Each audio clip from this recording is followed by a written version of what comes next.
said, today with us we have Dr. Edward Lane.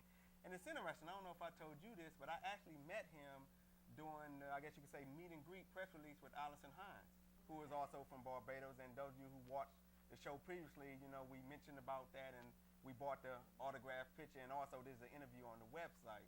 And Dr. Lane also brought with him Silky Williams and Jane Graves to assist him. And they're going to be, yes, they are part of his team, and they would join us a little bit later on. And like I said, if you feel this is rushed and you don't get enough in 30 minutes, don't worry. This is just part one. This series will definitely continue.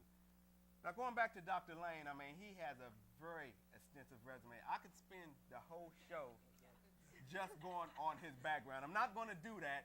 That's why I said we have to spread this out among different shows. But like I said, he has a vast array of experience. And let me just touch on a couple of points. He came to Atlanta actually in 1980 to help Dr. Lewis Sullivan start the clinical section of the new Morehouse School of Medicine, which was the only medical school to be founded in the U.S. in the 20th century. He was the first black, and I know I'm going to pronounce this wrong, but gastroenterologist to settle in Atlanta area, where he now maintains an international referral practice in digestive diseases and nutrition and integrative medicine. He also has main interest in healthy aging. Again, I mentioned integrative medicine and the role of nutrition in cancer prevention and cancer treatment. I mean, he also lectures, he's a consultant, and I wish I can go into the different areas, but you all will get that information as time goes. And you know what? Actually, I'm going to put, with his permission, I'm going to put this bio up on our website so you can get it there. Now, Doctor, one thing I left out, I said you were from Barbados, but he is also the honorary counsel from Barbados here. And the first question I want to ask is, for those who do not know watching this program, what are exactly the duties of the honorary counsel? The honorary counsel, Oh, all pleasure. really excited about being here. The honorary consul is the diplomatic representative for for Barbados in the Atlanta area. Okay. Now, there's several levels of diplomatic representatives, and honorary consul is really someone who does a job out of the goodness of his heart. Really. Right, right. It's not like he's getting rich off that's it. exactly right. That's exactly. But you know, but besides that, you have all the other diplomatic functions, passport renewals, and all the stuff do come your Right. way. Yeah, so it's good.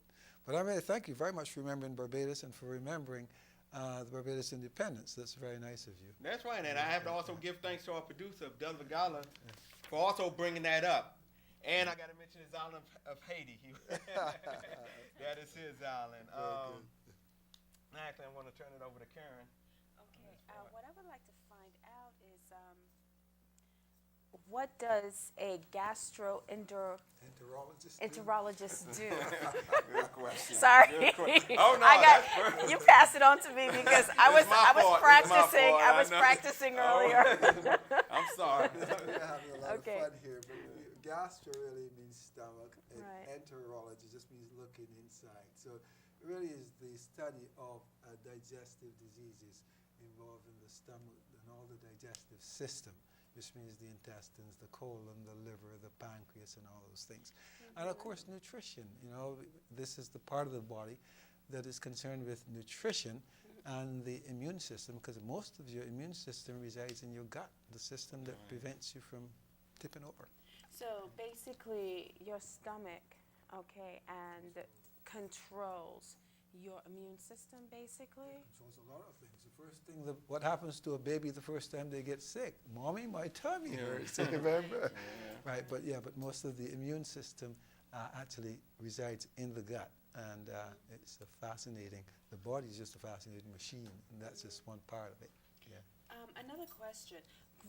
Coming from the Caribbean here, growing up, ever so often they will give you leaves, and they would steep it in water for you to drink to cleanse your system. Now, they were a firm believer of always cleansing, eating. Back in the Caribbean, you ate more fruits. fruits was basically your snack. We didn't really have potato chips and all that junk food, right? At least I don't remember that. So it was a lot of natural foods and fruits flushing the system. Right. So would you say that we have to revert back to more Well, holistic yes, methods? you know, you're coming right to the meat of our, Oh, really? Okay. Right, you know, and the way I always begin that discussion is saying, if your grandparents were stupid, you wouldn't be here. Does that make sense? Yeah, You ever that's a thought good about that? point. Yeah.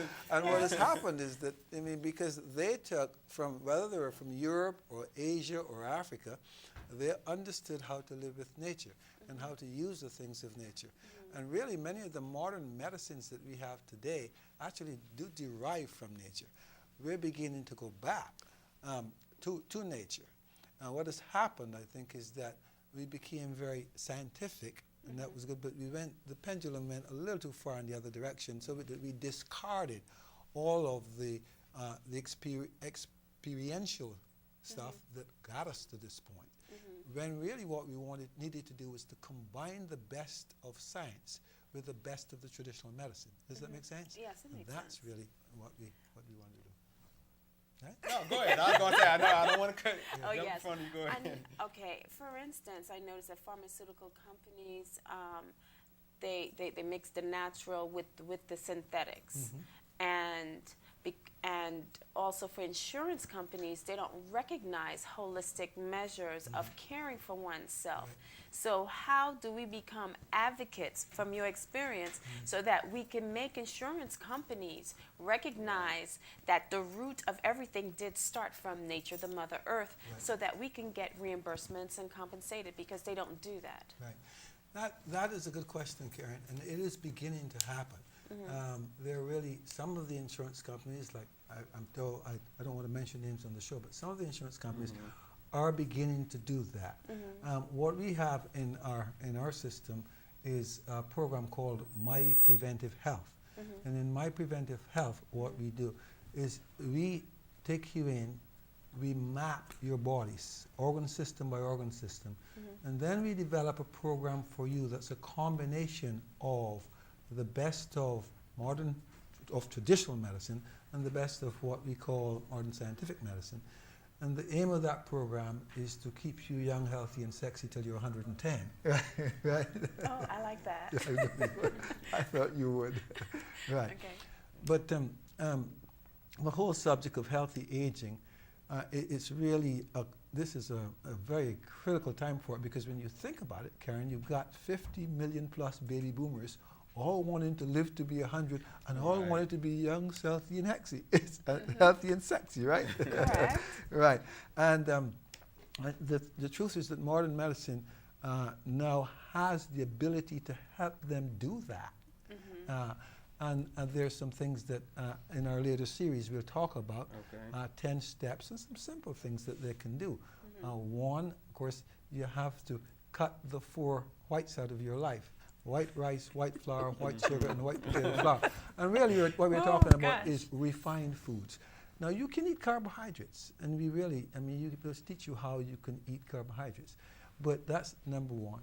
And that's the problem, Karen, because obesity is really the number one problem in the United States and in most of the developed world that will impact your aging. In fact, there's a really exciting recent study that shows that you can reduce your risk of death from any cause by almost 50% by just getting into a supervised weight reduction program. Okay. Now, we're going to talk a little bit more about that when we come to obesity, but it's a fascinating study, just came out. And I might be jumping ahead because it's actually a question on obesity. I mean, we know it's getting a lot of talk now in the news, and it's affecting a lot of people. I guess my question is, how do we get people, a lot of people know that they're obese, but how do we get them to change their habits? I mean, you can sit there all day and tell them you're shortening your life, you're killing your health, but what can we do to get them, I guess, to change those habits? It's a very difficult question. I'll tell you why it's difficult. Another study has just come out. Silky and I were talking about today. And since you've jumped ahead, I'm going to give it to you. We just bounce around. We'll come back. But it's a fascinating study. the study shows that sugar is more addictive than cocaine. Really? It's fascinating study. Wow, we can do a Well, whole show on that. oh yes, Wow. we will. I mean, I'll tell you and then very quickly. I'll take a minute and tell you. Sure, we did sure. a study with rats, and we had catheters in the rats, Right. and the rats could have a little dose of cocaine anytime they wanted, and they were very happy rats, right?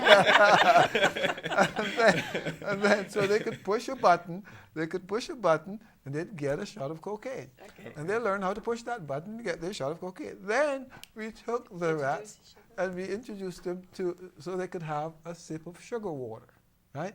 And then we put them so that they could push a button and get a sugar water, Wow. right?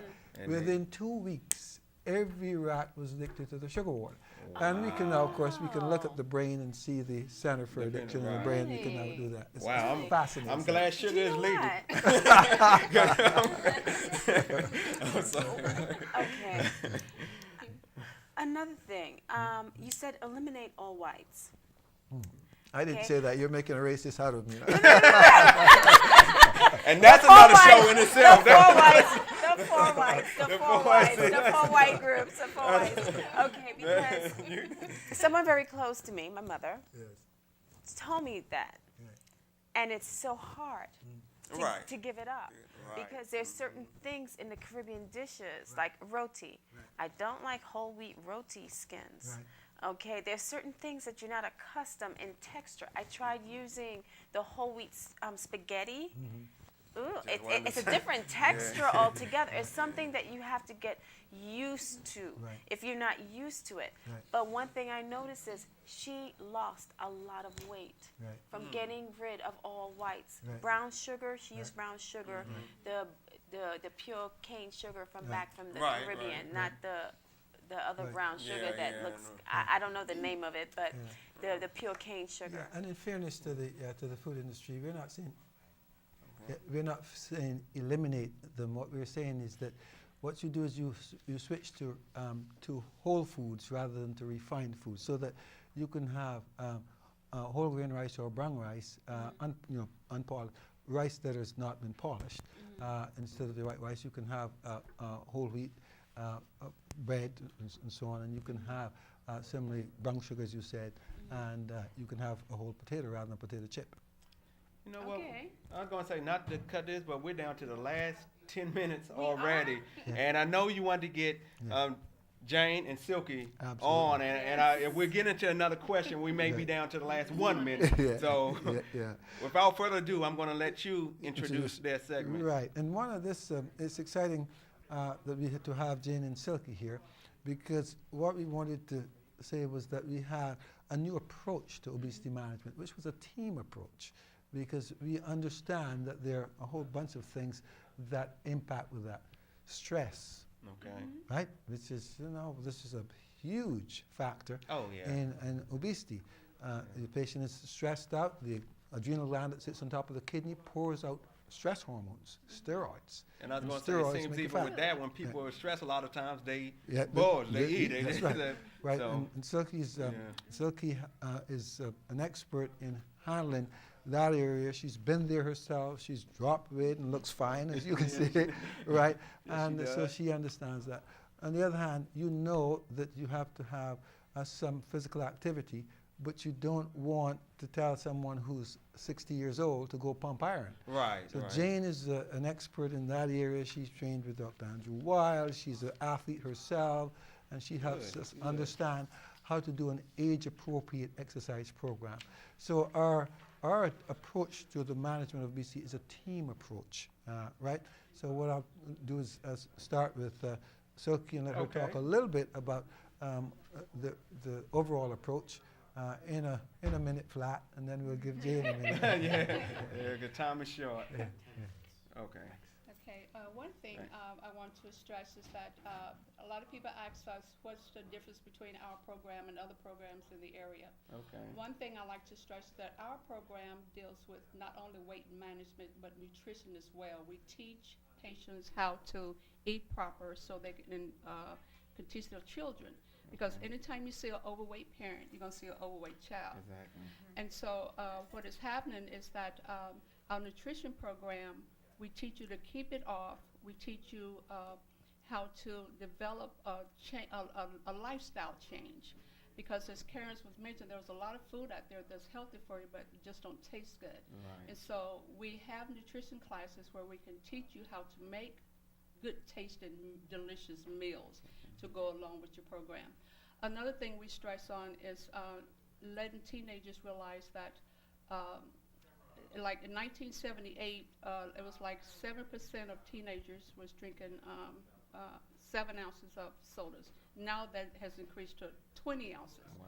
And so what we're doing here is we're dealing with families, because you can't just have one person doing the program. You have to deal with the whole family. You have to deal with the stress. We have support groups. We have nutrition classes. We have weight classes. And Dr. Lane is very adamant about proper health and preventive. We African Americans is high risk for diabetes, heart disease, cancers. We teach you how to prevent those diseases. And so these are some of the areas that we touch on and that we teach, and that's very important in maintaining good health. Well, thank you, Silky. And Jane, you can tell us a little bit of how you keep us all in great shape and tone. And I'm sure they'd be interested in hearing this without going to the gym. Yes. Well, thank you so much for having us, because Oh, we're yeah, very all excited pleasure, about our all pleasure. program. So we have a program that is going to be tailored to each individual. Okay. It's not about going to a class where it's for the masses. We will talk to you one-on-one and find out how fitness can fit into your lifestyle. If it's at home, if it's going to the gym, if it's participating in group classes, and finding out where your niche is, so that it can really, you can flourish and find out that exercise, fitness is not just, to get big and buff, but there are so many other elements of how it can really help you. And so we, talk to you one-on-one and find out how we can help you and live the best life that you can live. Okay, for those out who wondering, they may be puzzled, like, what can I do outside of the gym? What are a couple examples? I know it's a case-by-case basis, but what are a couple examples that you had some of your clients do in the past, or that they could do outside of the gym?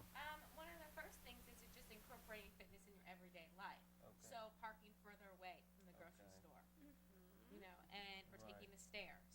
Okay. How we say, the higher being, whoever you believe in, gave us legs for a reason. Elevators is right. But so that, and then a simple thing, and it's gonna make you laugh, but you're in a bank line, and you're, oh gosh, I've gotta go. Squeeze your. Okay, it's on now.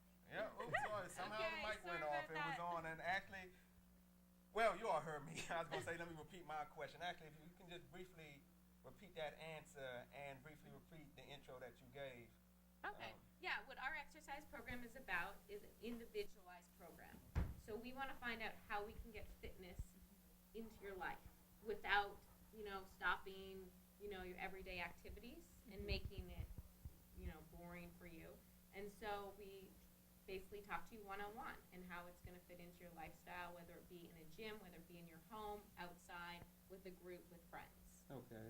And then a couple examples that you gave to my question on what you can do outside of the gym. First of all, taking the stairs when you're Okay. at work instead of the elevator, and also parking a little further away when Okay. you're shopping. And then another thing is when you're in a bank line and you're like, I need to get home, I need to go do this for the kids. I want you to stand there and squeeze your glutes, which that means your buttocks. Yeah, for those of you who don't know. And I'm telling you, it's the biggest muscle in the body, but it's the one that's probably used the less, because the least amount, because we're always sitting. So That's a good point. That's a good point. tone your butt up by squeezing it in the bank line. That's a good point. That's a good that's point. interesting. Now, I know we're in our last 5 minutes, so as you can see, that's the reason I said at the beginning of the show that we're going to have a series on this, because even though we're giving out a lot of information today, you can see all these papers here, there's a lot more that we can touch on. And even if we repeat some things, this information is important. You need to hear it more than once, because the first time, it may just go in one ear and come right out the other. So, like I said, we're down to probably the last 3 or 4 minutes now, so let me turn it over to Karen in case she has any questions or statements that she wants to make. I noticed in a commercial, say McDonald's, is also coming up with a new program and an exercise type gym for children because they see a problem with young kids, you know, with obesity. So do you see this trend happening with other fast food restaurants to do things like this? Well, Karen, it's a good question. It will have to happen because the biggest problem we think in the past 50 years with our children has been the combination of increased caloric intake in the children from these fast foods and decreased exercise. So the fast foods companies are also, as you know, trying to trim the calories per meal. That's really, really important. One of the very sad statistics, Karen, is that this was the first generation of children that if they keep their eating habits up, will not live as long as their parents. Wow. We're Okay. actually going backwards. Yeah, you see? Really? And that is Wow, a that's very scary. sad That is statistic. scary. I was reading that right here Right. in your information, and that's really kind of sad because in the past it was saying that we were living longer than That's our exactly parents, right. and now That's it's going in scary. the reverse Yeah, but side. think of what we just said. That you decrease your life with obesity. You decrease your lifespan. In fact, the only known way to increase your lifespan in experimental animals is to cut the calories, cut the caloric intake. In every animal species we've studied, you can increase the lifespan if you cut the calories. Okay, another question I would like to ask, all right, is that is this primarily with United States? Because in the Caribbean, there is a different type of eating habits. I should hope and pray, because every time I go to the Caribbean, I'm seeing more and more fast foods popping up. Right. But do you see the same trend in the Caribbean islands as well? We're seeing it all over the developing countries, and that's the sad thing. That's why the UN has been taking this up. The World Health Organization and so on has been taking this up, because we're seeing it in all of the developing countries. As we introduce the refined foods, and people give up their natural ground provisions and foods that you know about, what happens is that we see a trend in increasing obesity, increasing diabetes, increasing high cholesterol, hypertension, heart disease, Thank you again for joining us. As always, we're on every Friday night from 7 p.m. to 7:30 p.m. And you can also catch us online at myspace.com/Atlanta Caribbean Report. And I'd like to thank all of our guests for being on tonight. And this is not the last time you will see them. They would definitely be back more than once because we have a long series to go on health. Thank you again, and I'll see you next week. Simone Gommon a ici la joie de vivre, qu'un bon soleil pour nous prendre un petit bain de mer, en vacances faire nous contents. C'est ça qui fait les vacances privées, n'oubliez soucis, chagrin, tout problème la vie. Nous passons plage, pique-nique dans tout petit bal, ambiance tout partout, musique à violer.